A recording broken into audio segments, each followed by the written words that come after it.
tell us a little bit about the Circle of Courage, because you introduced that to us. Yes, and I introduced that right at the beginning because I'm uncomfortable, and Diana is too, of just talking about trauma, just by itself.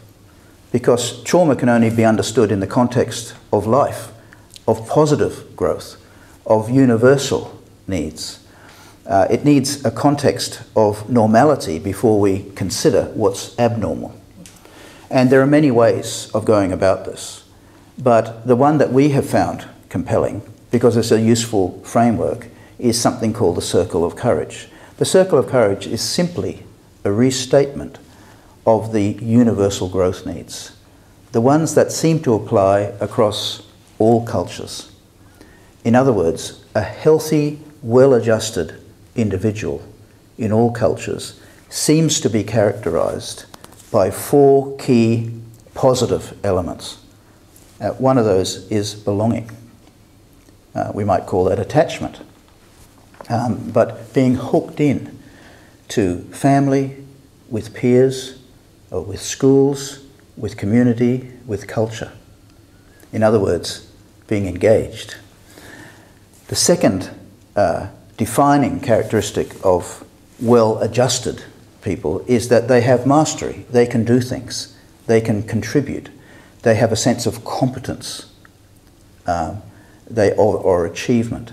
Maslow talked about self-esteem, but if you read what he said you get esteem from being able to do things, from being able to contribute, but for being valued because of what you can contribute, what you can do.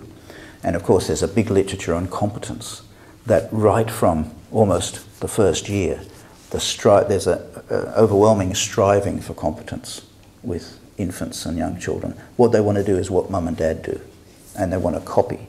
They have this striving for mastery. Walking, for instance.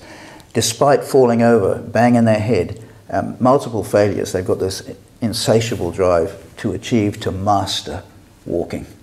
And that drive seems to drive people right throughout their lives. And it is a characteristic of well-adjusted individuals. The third key element has been given various names, like autonomy. We could also say personal power. Maslow talked about self-actualization, which is a much more complex idea, but does include the whole notion of autonomy and power, personal power. But it's the notion that of people being able to be individual, to make choices, to make decisions, to be able to do things on their own. That doesn't mean they're not hooked in. In fact, some years ago, Henry Mayer wrote a very influential paper called "To be Attached and Free." You can't really be autonomous if you're not really engaged as well at the same time. But the key characteristic is of autonomous people that they stand out because they have a sense of power, personal power in terms of over themselves and over their circumstances. They can make decisions. And the fourth one has to do with purpose. That anyone that's successful, not successful, but well-adjusted human being in whatever culture, is that they live for a purpose. They have a goal. They live for their family, their community, their culture. They have interests beyond their own or beyond themselves. And we could call that generosity. The Circle of Courage calls that generosity. Most of the adult research, the developmental research, would call that altruism. And then, of course, there's other terms that we can put to that. But I like the term purpose. Now, the thing about the 4 universal growth needs is that we all have them. It's not stigmatizing to have these needs. It's a normal part of development. The needs can be distorted, though. We can have, the circle can be broken. The circle can be stressed.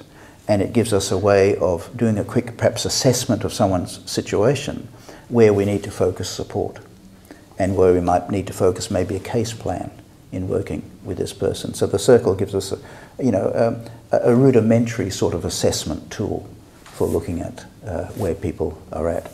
And one of the difficulties about the growth needs, as we know, and Maslow talked about this too, that if you're not meeting the initial needs for safety and for all the life-giving things like good water, air, shelter, these sort of things, then that can distort the way the universal needs are met.